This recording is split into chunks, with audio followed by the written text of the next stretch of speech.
Sir, what do you think about being a defendant in Nuremberg 2.0, sir? The witness will please stand and raise his right hand.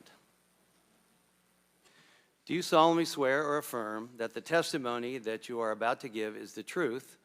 The second issue is a false accusation that I tried to cover up the possibility that the virus originated from a lab. In fact, the truth is exactly the opposite. It was decided that several participants would more carefully examine the genomic sequence.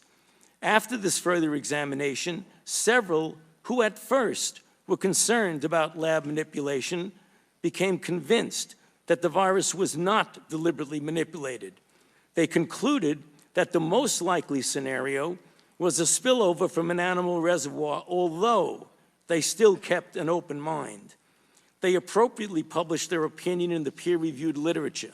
My colleagues on the other side of the aisle have relentlessly vilified Dr. Fauci under the guise of investigating the origins of the COVID-19 pandemic. Does it concern you? I'm not talking about the process Well, right I don't now. know Does it anything concern you that that U.S. taxpayer dollars would be going to someone who's a high-ranking Chinese PLA official? Yes or no? I would have to know more about that, Mr. Chairman, Okay. because I don't even Well, know it the concerns person me. you're talking about. Are you or were you ever aware that the U.S. State Department in 2005 issued warnings that the Chinese government was working on the creation of bioweapons?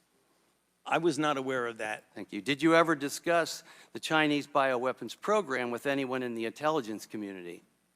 I've never discussed the Chinese bioweapons program, to my knowledge, with anybody. And I do wonder, do you still believe that the evidence that you've seen does point to COVID originating from animals as opposed to by humans in a lab?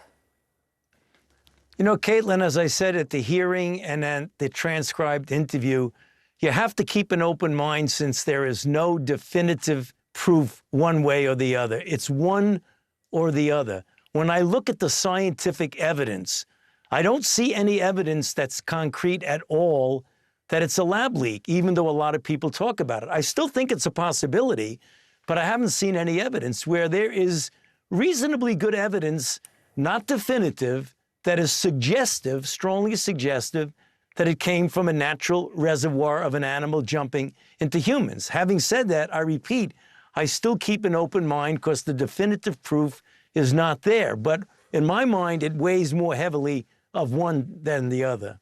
Dr. Fauci and his family are still receiving death threats, meaning they still require security even to this day. There have been credible death threats leading to the arrests of 2 individuals, and credible death threats mean someone who clearly was on their way to kill me. It's much more troublesome because they've involved my wife and my 3 daughters.